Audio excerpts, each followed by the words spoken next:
Hello again, my name is Terry Hansen. Great to be back with you. As you know, I'm the president and founder of the Hansen University. I'm excited to chat with you, just spend a couple of minutes chatting with you as a business owner or a manager about strategies that you can use to motivate and inspire your employees to perform at greater levels, to achieve greater outcomes in their just day-to-day operations or day-to-day work that they are doing.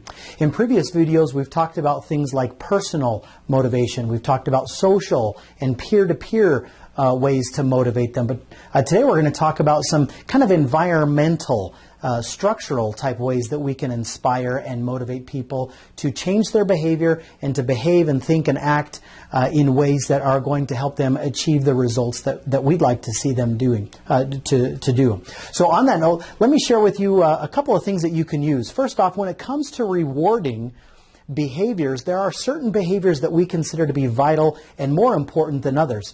When it comes to achieving specific outcomes, accomplishing certain kinds of results, you know and I know that there are some activities, some behaviors that are good and important, but that certainly help, but there's others that are foundational, they're critical, they're vital. Those are the ones that we want to first differentiate between the nice to know or the good ones versus the critical and vital ones. Those are the ones that we want to actually reward. So when it comes to rewarding vital behaviors, generally speaking, we've got these options in front of us. First off, we've got financial rewards and we've got non-financial rewards.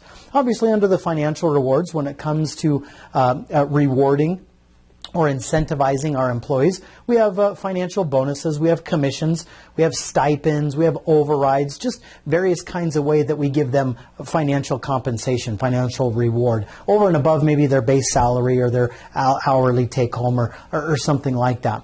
So those are pretty straightforward and common, but if you're not taking full advantage of financial incentives, financial rewards, then it's certainly something to consider as a way to reward these key vital behaviors that help them achieve the outcomes that we want. When it comes to non-financial rewards or incentives, we have things like special recognitions. We have job promotions, promoting them, changing their job titles or that sort of thing. We have various perks like where they park or things that they might do at lunchtime or whatever. We have honors and rewards. All of those kinds of different things really are meaningful. Now, what studies have shown is the size of the non-financial reward doesn't tend to matter nearly as much as you and I might think. Even small recognitions, small awards, small perks, small benefits, small just recognitions of a job well done can be highly, highly significant. So don't feel like you need to break the piggy bank, go way overboard, and do all sorts of crazy things from a financial standpoint of view that cost a lot of money in order for it to be significant.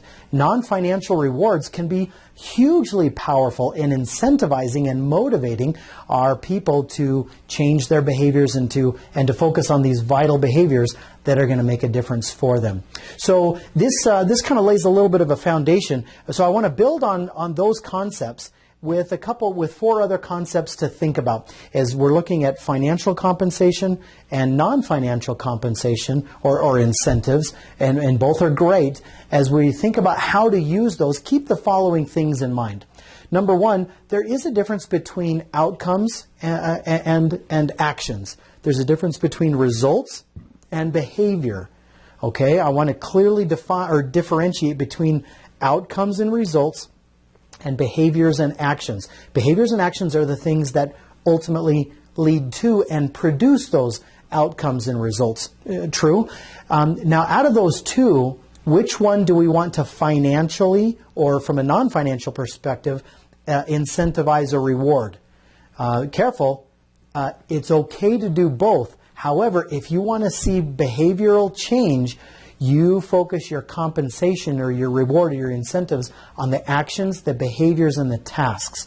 When the behaviors and the tasks and activities are happening, naturally the outcomes and the results are going to follow.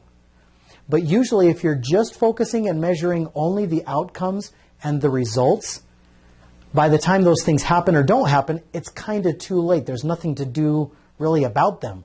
Right? But if we're focusing and tracking and measuring the behaviors, the steps, the activities, the processes, the things that lead to the outcomes and results, Those are things that oftentimes we can influence and control and support, right? So think about how you can reward and incentivize employees for doing tasks and activities and behaviors, not just the outcomes and results, right? Principle number 2 to think about is watch what they're doing and how they're doing it. See the progress and improvements that they're making. Think about how you can reward and incentivize and recognize their progress, their improvements as well. Even if the outcome isn't stellar and awesome, but what if that week they really killed it in going from their current performance, maybe 2 or 3 or 4 steps above that, maybe 5%, 10% better.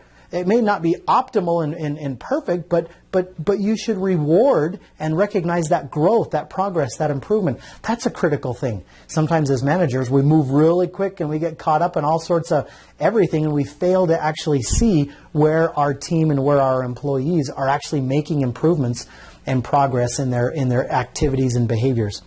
Another third principle to keep in mind is, as a manager, you've got to be aware of 2 really super crazy forces that are at play that sometimes sabotage our employees' ability to want to make a change to their attitudes or their behaviors or to their actions, that sort of thing. The first is things that we call disincentives. Disincentives. We know what an incentive is, something that motivates you. Well, what's a disincentive? It's the opposite, something that's demotivating, de-incentivizes you from doing things. There are sometimes disincentives, demotivators, for performing the right behaviors. Think of what might be demotivating or de-incentivizing your employees from doing the right things that you want them to do. Are there any barriers there? We don't think about that sort of thing very often, but it's there. It's invisible sometimes to us. What is demotivating our employees from doing the right kinds of activities? But then we've got to work to remove that, obviously, right? But the second one is, what are some of the maybe unexpected incentives for doing the wrong behavior? You know what you'd like them to do. You also know what they're already doing that maybe isn't so awesome, right? So whatever they're doing, what are the rewards and incentives for behaving badly or doing it the wrong way? We don't think about that, but that's there. What are the incentives and the perks and the rewards for performing badly or behaving badly or doing the wrong kinds of things? What reward do they get from doing that? We got to work to remove those kinds of things. Take some time and really think about the difference between those two and how they might be, what those elements or factors might be, how those might be at play inside your company. Last but not least, when it comes to punishments, consequences, disciplinary action for your employees for not continually performing the right kinds of vital behaviors again and again and again, 2 principles to think about. Number 1 is always give a warning shot across their bow. Never take disciplinary action when it's unexpected. They deserve your best management, and they deserve a warning shot. This wasn't okay. We've talked to you a number of times. If it happens again, blah, blah, blah, will need to happen. Give them a warning. Okay? And then number 2 principle is you got to have integrity. What you say, you must do. Mean what you say what you mean. So when it comes time to discipline, when it comes time to administer that sort of punishment or that disciplinary action, you've got to follow through. If you say it, you've got to do it. So have integrity and follow through. So we've covered quite a few different principles related to using kind of environmental or structural pieces to change the economy, the overall supply and demand of what our employees want. We can use financial compensation, non-monetary or non-financial compensation. We can focus our efforts on rewarding the actions and behavior, not just only the outcomes.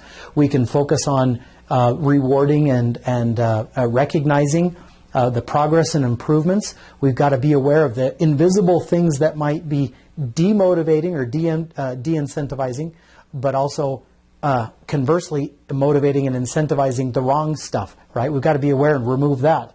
But when it comes time to punish, we've got to follow through, give them a warning shot, etc. So hopefully some of these things have caused you to think about your compensation, your recognition programs, your perks, your benefits, your bonuses, your commissions, how you're recognizing and rewarding your employees, maybe in a little bit different of a light.